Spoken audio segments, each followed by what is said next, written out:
Hi guys, welcome to History for the Year.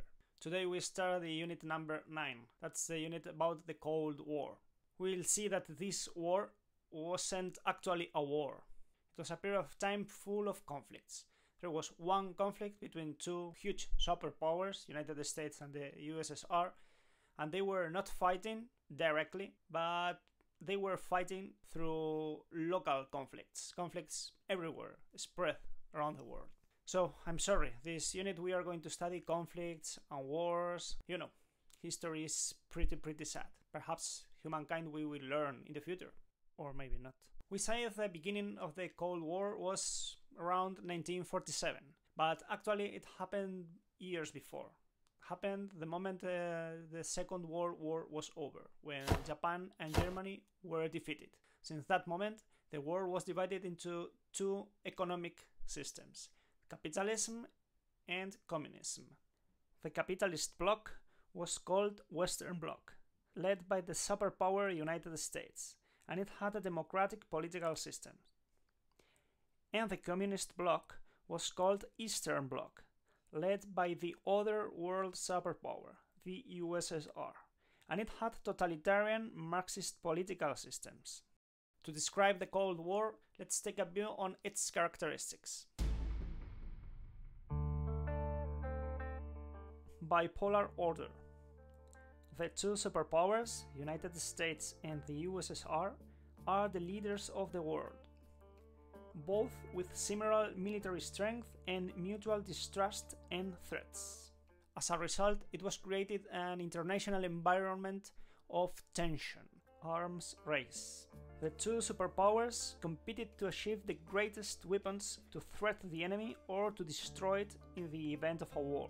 Atomic bombs, hydrogen bombs, long-range missiles, chemical and bacteriological weapons, etc. Areas of influence. As leaders of their blocs, the two superpowers had a great influence in other countries to establish a network of military and economic alliances. Propaganda. To maintain its influence, each superpower used extensive propaganda aimed to convince people of the dangers of the opposing bloc. Threat of war.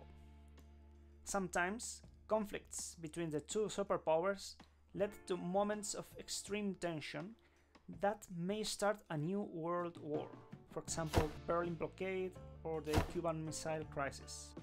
Regional conflicts. Different conflicts were encouraged or directly led by the two superpowers without using their massive atomic destruction weapons. The Greek Civil War, the Vietnam War, the Korean War, espionage and secret services. The two blocs, and that means the two superpowers and their allies, created or used intelligence agencies to spy on each other. Let the beat drop. To obtain scientific, technological and military secrets. The most important ones were the CIA, Central Intelligence Agency, in the United States, and the KGB, the Committee.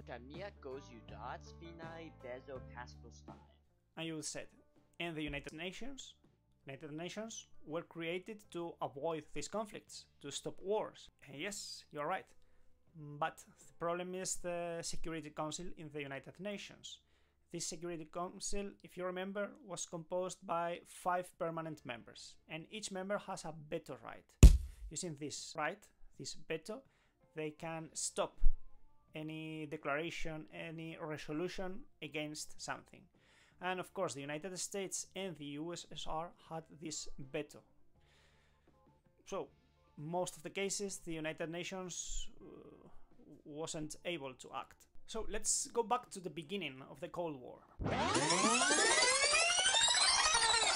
The Cold War was led by the representatives of the United Kingdom, United States and the USSR, when their representatives met in Potsdam Conference. Do not mess with Yalta Conference. Yalta Conference was the one that appeared in your last exam, and this is the Potsdam Conference.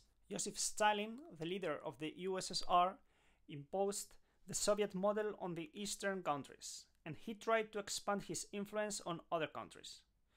Of course, this policy was considered a threat by the Western Bloc, and sometimes was considered an aggression too. So Stalin ruled the Soviet Union as a dictator for 30 years, until 1953. The representative of the United Kingdom was Winston Churchill. Winston Churchill, the Prime Minister of the United Kingdom, supported the United States and considered communism as a threat. He created the concept Iron Curtain to explain the way the Soviet Union controlled and isolated the Eastern European countries. And the representative of the United States was Harry Truman, President Roosevelt's vice president. He became the 33rd president of the United States when Roosevelt died, and he authorized the use of the atomic bombs against Japan during the Second World War, and renounced the traditional North American isolationism. Do you remember the Monroe Doctrine? America for the Americans?